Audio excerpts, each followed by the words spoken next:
Pertama kita mendengar ada agenda Board of Office ini ya sekitar November Ya. pada saat summit di New York dan kemudian ditindaklanjuti di El Shamir itu pertemuan dan ada kesepakatan dalam forum itu bahwa tidak mungkin kita bisa mendapatkan perdamaian di Gaza itu kalau tidak dibuat suatu komite yang memiliki kekuatan yang diakui oleh terutama oleh Israel dan diterima oleh kelompok di Gaza semuanya. Dan itu kemudian dijadikan sebagai dasar dan oleh beberapa negara kemudian menganggap bahwa memutuskan ya bahwa Board of Office ini nanti akan dipimpin oleh seorang yang memiliki kredibilitas internasional. Oke. Maka muncullah beberapa nama, salah satunya adalah Tony Blair, kemudian Barack Obama, ada beberapa nama yang muncul di situ yang kemudian mengemuka dan diputuskan bahwa mereka sama sekali tidak punya kekuatan personal dan kekuatan state untuk tanda kutip bisa menekan Israel. Yang selama ini masalah perdamaian di Gaza itu adalah karena Israel tanda kutip bandel.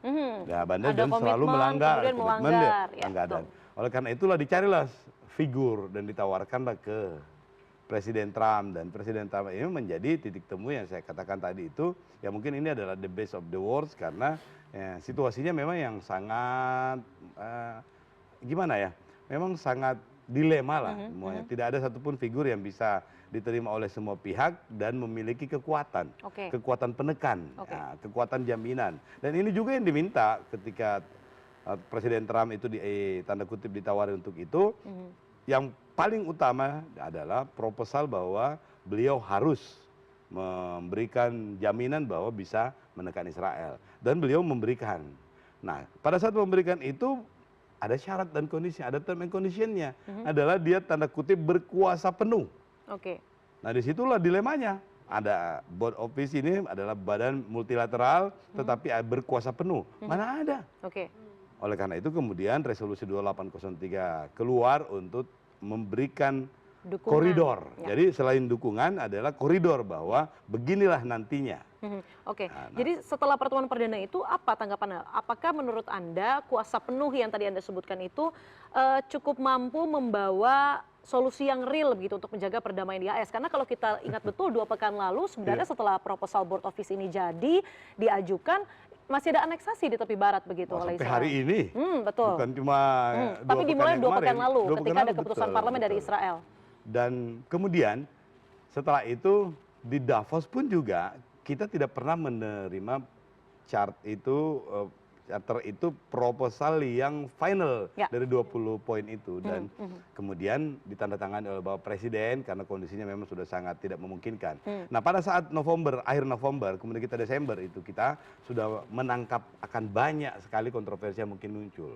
Maka kita pada saat itu di Komisi 1 melakukan rapat dengan Kementerian Luar Negeri bersama dengan Panglima TNI dan Kemenhan, itu kita memberikan 2 catatan penting. Oke, apa itu? Yang pertama adalah bahwa Board of Peace ini adalah satu-satunya pintu yang cukup besar untuk bisa kita lewati untuk perdamaian. Yang lain banyak pintu tapi kecil-kecil, sangat tidak efektif. Oke, ini yang Nah, kemungkinan atau ini potensinya paling besar. lebih besar. Oke. Ya, tetapi kita ingin supaya kalau kita masuk di situ, Kementerian Luar Negeri, Pak Menhan ini mesti memberikan penjelasan dan jaminan mendapatkan garansi dan semuanya lah bahwa kita di situ akan mampu membawakan aspirasi rakyat Indonesia, membawakan aspirasi Palestina merdeka dan memastikan bahwa kita minim pengorbanan termasuk resiko.